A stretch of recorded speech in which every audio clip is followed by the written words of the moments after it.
Welcome to Supersizing Bliss, the podcast, where I, Toby Witte, read from my book Supersizing Bliss, How We Have Betrayed Our Homes and the Happiness We Seek. In the chapter Two Planes, I described the Edith Farnsworth house by Mies van der Rohe. We followed it up with a wonderful conversation with architectural historian Michelangelo Sabatino, who just published a new book on the same building. In this episode, we widen our gaze.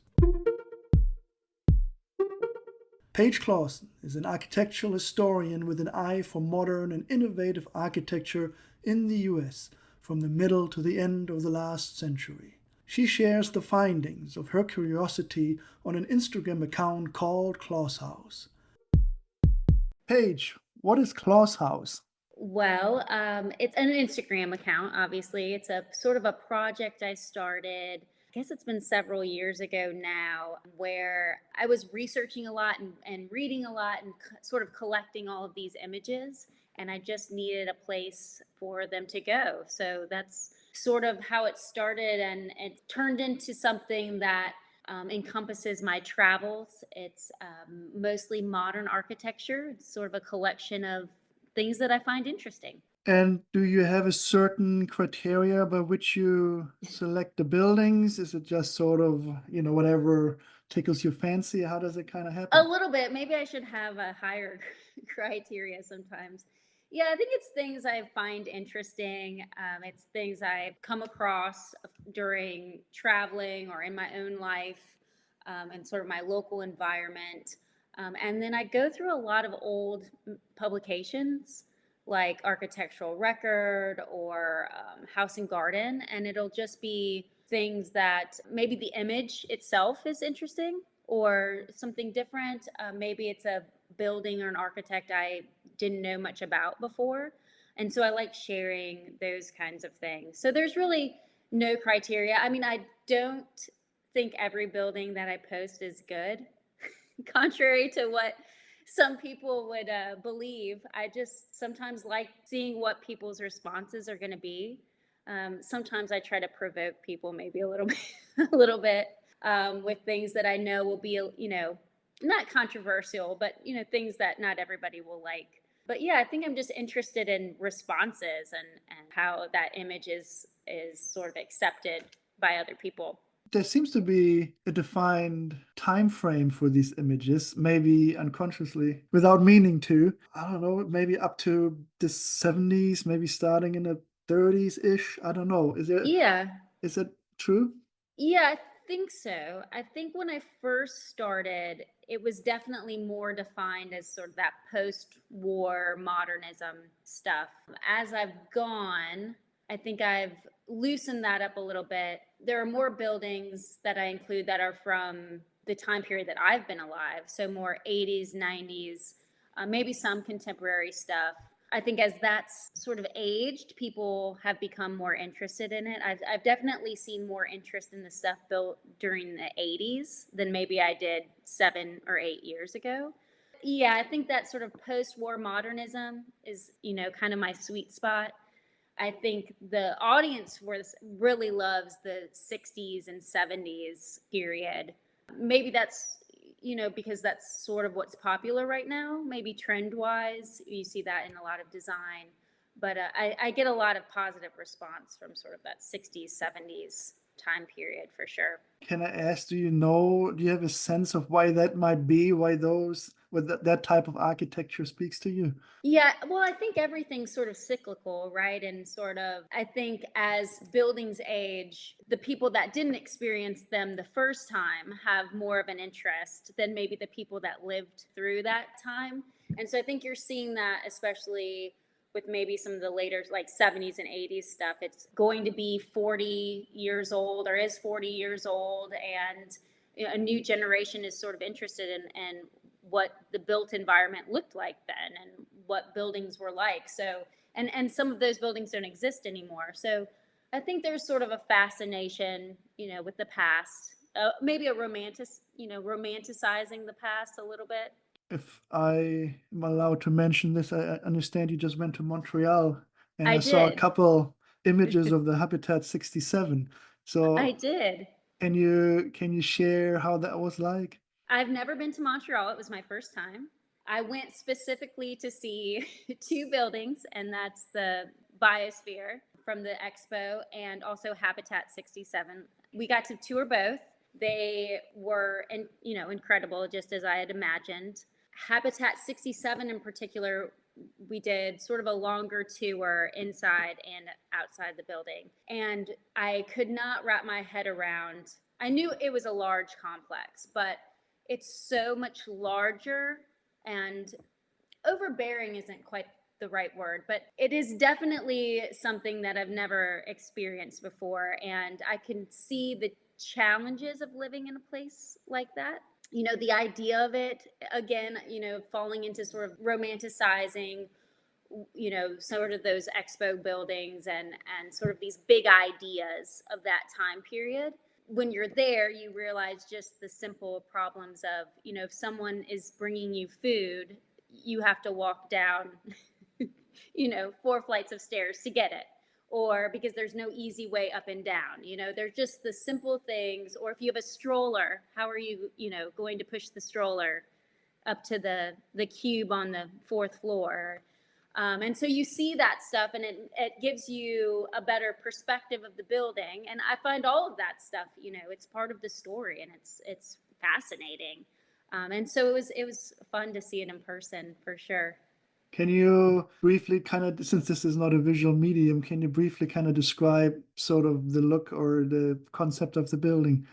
Yeah, so Habitat 67 by Moshe Safdie came out of his thesis project. He was very young when he was, I guess, got the commission to build it, which is a crazy story in itself. But we would call it, I guess, commonly brutalist. I don't know if that term necessarily is correct. I don't think Safdie liked that term.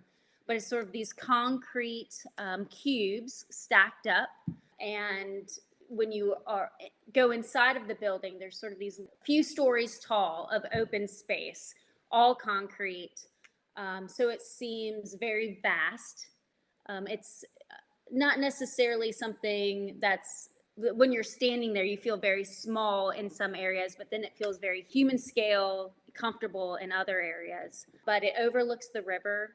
The views are gorgeous. It's, I don't know, 4 blocks long, maybe four. It's on a large lot outside the city, but it's massive. I could not wrap my head around and I knew it was going to be big, but it's a massive complex. Can you describe, so you literally go from essentially climb onto one box to the other box on top of a roof of one inhabitant's quarters, and then So and how long might it take? Is it like a 20-minute kind of hike? no, well, I don't know if it's that long. So there's a series of stairs that sort of wrap, you wrap all around, and then there is an elevator corridor, but they're very small elevators. The tour guide told us that, and they have these large. Each cube has a large balcony over a large outdoor space that either overlooks Montreal on one side, the river on the other. They said that a lot of people that have lived there, when they move in, they will rent a crane to put their belongings on the patio, on the outdoor space, to bring them in, because it's too difficult to bring all of that stuff up via elevator. And they're just these small sort of regular elevators that I can't imagine, carry more than probably 6 people at a time, 4 people maybe. So yeah, so it's kind of maze-like in a way, but I don't know, from my point of view, in the very best way. There are all these little sort of areas that surprised me, or you walk down the service stairs and there are windows, so every level you see little snippets of a view that's gorgeous. And there's definitely, these thought through surprises that you encounter as you make your way through the building. And I'm sure the longer you're there, I was there an hour and a half, that it turns into something completely different too. I saw some fun pictures you took from inside of one or a couple units. Can you describe how that then turned out as you were in your private space, imagining you live there? how did they kind of work out in the views, I guess, and Right. So privacy maybe also? the unit we were allowed to see was Safdie's unit that he had. It's now on their version of the National Register. I'm not sure what it's called, but it's a historic site basically. And the windows sort of frame views of the building that I think are very picturesque and dramatic, where you can see the stacking and you see the city in the back, the water. Each cube is only 600 square feet, I think they said. So, some people may have more than one cube. I think they said now someone that lives there that has bought 5 cubes. So, that's a rather large living space if you have 5 of the cubes. But in the one we saw that was 600 feet, I mean, I can't imagine a family living there, but it's the space is smart. There's the sleeping space is stacked above like an open living room. There's a kitchen with some built-ins that's sort of narrow. And we weren't allowed to go everywhere in the unit. My favorite part was the hallway that connected these 2 cubes. When you stood at one end, you could see straight out of the window to the water. What a view to to walk as you're walking down the hallway every day. You just see this slice of blue against the white wall. For me, that was very aesthetically pleasing. But I sort of like those kind of details, I think, that were obviously thought through very carefully. That's incredible. Back to your Instagram account and your collection of images, and it's getting onto almost a decade worth of I know. recordings, right? I Have you visited each of these buildings, or for the majority, how does that look like? I wish maybe someday, maybe someday, I will say it's made traveling different because there are all these boxes I want to check when I go places. Oh, I remember that I've posted this. Like now I have to see what it looks like now, or, have to experience it. No, I post a lot of things that have been demolished that I find in sort of the archives or in magazines, and people seem to respond to those because I guess it's a feeling of loss when you see a beautiful image of something and then it's no longer there, and a lot of times it's been replaced by a parking lot or nothing at all, or a McMansion here in Florida. That's usually what happens. And so I like sort of posting things that show change over time. And so it's not necessarily that I've been there, but something I'm interested in that maybe I can show over time how something's changed. Or if I do visit a place, I like to show an archival image of something, maybe it's from 1960, and then show my photograph so people can kind of see how buildings grow and change. And I think that's always something people are interested in and respond well to. So, but maybe someday I'll get to most of them. I saw that you have 26,000 followers on the Instagram account. That's amazing. What are the responses you get from your friends? What are they called? Your followers. Your followers. Maybe friends would be better. Yeah.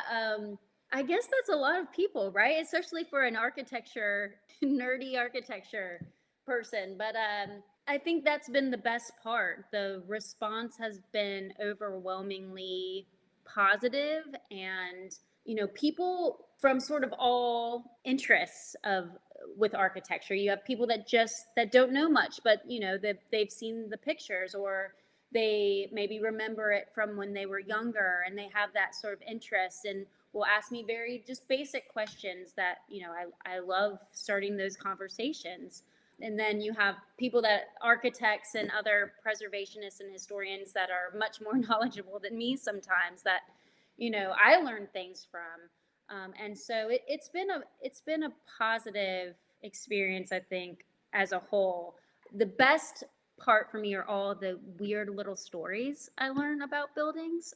Like I don't know, there was a house the other day I posted, and an older gentleman messaged me and said, "Oh, when I was 11, my best friend lived in that house, and I was there, every night during the week, and the dinner table was here, and I had to pass a big monstera plant when I like went in the hallway, it sort of blocked the walkway, and it's like I know a secret about the building that nobody else knows, and so that's really fun. I hear about people that with the World's Fair build or the Expo buildings. My parents got married, and on their honeymoon, they went to see Bucky's Biosphere. Or my dad, was one of the, helped with construction on this particular building. So you hear all these sort of personal connections to these places that you don't necessarily read about, especially when it comes to modernism. I think sometimes, people take it as being very cold, and you read about it and you read a lot of the specs and the maybe the background of the construction, but it's the personal, these strange little personal connections to the buildings that, at least to me, are sort of the best part. It's all part of the story. I love hearing from people. Are there certain, in all those years of collecting these buildings, if you will, are there some that stand out to you or have developed a certain that went on the top of your bucket list, essentially, to visit or to experience at some point in your life? Right. Well, I definitely just crossed two off my bucket list last weekend. Um, I will tell you one that has been demolished that I think about all the time that I wish I could have seen. If only I'd like started this a little earlier, maybe I could have seen it. One of my favorite architects is John Johansson. He was one of the Harvard Five, maybe the kind of stranger, more experimental member of the Harvard Five, but he did a theater in Oklahoma City, Mummers Theater, and it's sort of this tangle of colorful boxes and concrete and tubes. And when it was built, it was almost immediately disliked by the public. Everything I like about it, everybody else hated, right? I think in 2014, I think that's right, they tore it down. I think the lot is still empty. I mean, I think there have been maybe plans on and off of what to do with it. But that's one building that I really wish I could have experienced, because his architecture, I think, to be appreciated, and most buildings are like this anyway, but his are very, you must pass through them. You must, see how they work. And again, sort of the thought put through of how you proceed through the building and experience it. And yeah, I wish that would have been on my bucket list for sure. I've posted lots of beautiful pictures of that building, I think, in the past. And then he did an elementary school that sort of has the similar tubes and boxes that I have been to in Columbus, Indiana. And so I guess that will have to do for now. You bring up an interesting point. The buildings are meant to be inhabited and experienced in person. You described Right. it earlier so beautiful with the Habitat 67 in Montreal. But you just said that again, that you have to experience and be there and be in the spaces. Have you had surprises that you liked a building, were interested in it through its photography and maybe other information, and then you went there and it turned out to be something completely different? Oh, Or surprised you in other ways, maybe? I'm sure there's something like that. I will say that this summer I went to the Gropius house, Walter Gropius's house in Lincoln, Massachusetts. I hadn't been there before. Another building that I've posted many times. Again, I knew it was going to be small, but I'm a rather small person, short in stature. And even I felt a little cramped when I was in there. It's much smaller than I sort of had imagined. But again, he does sort of these amazing things with the space that he has, especially when you go upstairs, it sort of opens up and you can sort of imagine, especially when the weather's nice, how a smaller house feels much more open and sort of one with the landscape than maybe when it's a little more closed up. But that was surprising in some ways. Also, the surroundings of it. Again, when you see these images, you're not always seeing the context. The surroundings, as you drive out to Lincoln from Boston, and you're on these curvy suburban country roads, and you see all these beautiful colonial houses, and then all of a sudden you see the Gropius house, which at the time must have seemed so shocking, when you're next to these, grand colonials, and here's this sort of white box, but then it still has the fieldstone, and the scale is sort of similar, and it fits. It's set back in this pastoral landscape. So that's all stuff that, even though I know that about the building, it's a different experience when you see it in person. That begs the question for me.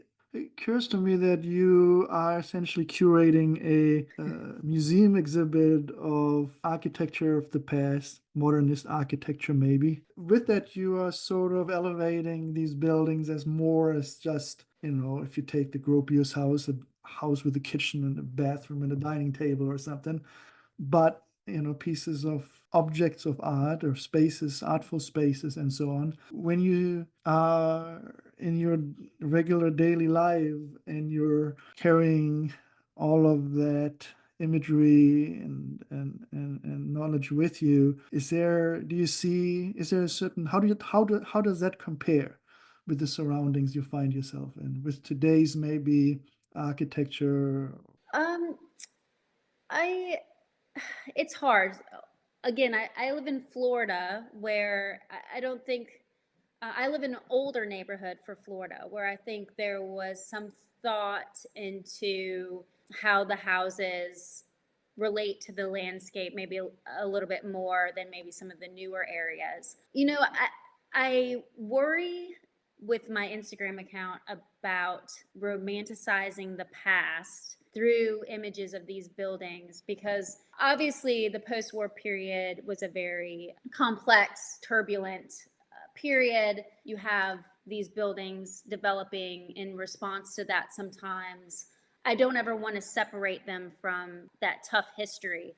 And there are Instagram accounts that explain those things much better than mine could. I think when I'm in my own life, when I'm walking around, those cultural, political, whatever context, which is very apparent in sort of my life as I look around and see why things are developing the way they are, what makes a neighborhood now. I try to keep that in mind for how that would have been in the past too. I worry sometimes that I post all these beautiful photographs of things, especially the images I pull from the archives, and that it's not really showing the whole picture. I mean, most of the houses that I put on there are for wealthier families. It's not a complete picture, I guess, but it's one that I think tells maybe part of the story. What is the future of ClaassHAUS and your searches? Is there an end to it? There won't be, as I long don't as you can know. hold a camera or flip a book, find an Maybe. archive. I will say it's been more difficult recently, I think, to put the time that it takes to collect all of the images and sort of find out the backgrounds of things than it used to be. So there are days I think, okay, that's enough enough images. But then I like talking to people about the places that I've just gone or am going to go, or this crazy weird building I found in a 1971 architectural forum. I think I'll keep it up for the meantime. I do think people have really responded lately to the travel part of it. Almost every day I get inquiries about, oh, I'm going to this city. What should I see? Give me, 5 buildings to see. Or I remember you posted this. How did you get in? Where do I find the tour information? And so I've often thought of trying to make it a place where that information is more easily accessible, whether it's, a map or something you can download, a list. Maybe when I can find more time, yes, that's maybe where part of it could be headed. Well, folks, you heard it here first. That's awesome. Is there something I didn't ask you yet, or that you'd like to share? I don't think so. I will plug Florida. I live in Central Florida, which everyone assured me has no interesting architecture. There hasn't been a lot written on it. There aren't very many architectural historians around. But I will say that there are so many interesting things that I've learned since I've moved here. New architects, my neighborhood developed, I guess, starting in maybe the early 50s and sort of goes up to the 70s. And there are a number of modern houses that are very regionally specific, I think, to Florida. I think the moral of the story is that you can really find stuff anywhere. You can find sort of interesting buildings, whether it's modernist or not, anywhere you go, even in the middle of Florida. So, That is so cool. Well, Paige, thank you so much for spending the time and letting us you're peek behind the welcome. curtains. I love what you do, and I I will appreciate definitely, yes, and I'll definitely leave the link to your Instagram account and it. maybe Okay. some links to some of the buildings you mentioned. Okay. I would love that. Yeah. Awesome. Well, thank you so much. Thank you. I appreciate it. There you have it, Paige Claassen on all things mid-century and innovative modern architecture. You can find out more about Paige and her discoveries on her Instagram account, ClaassHAUS. That is ClaassHAUS. I will leave the link in the show notes. I'm your host, Toby Witte, author of Supersizing Bliss, How We Have Betrayed Our Homes and the Happiness We Seek. Please go to supersizingbliss.com to order a copy of my book and find more information. When I don't talk to you, I design sexy, modern, sustainable homes in North and South Carolina and the adjacent areas. Subscribe, leave a comment, and click on the links in the show notes.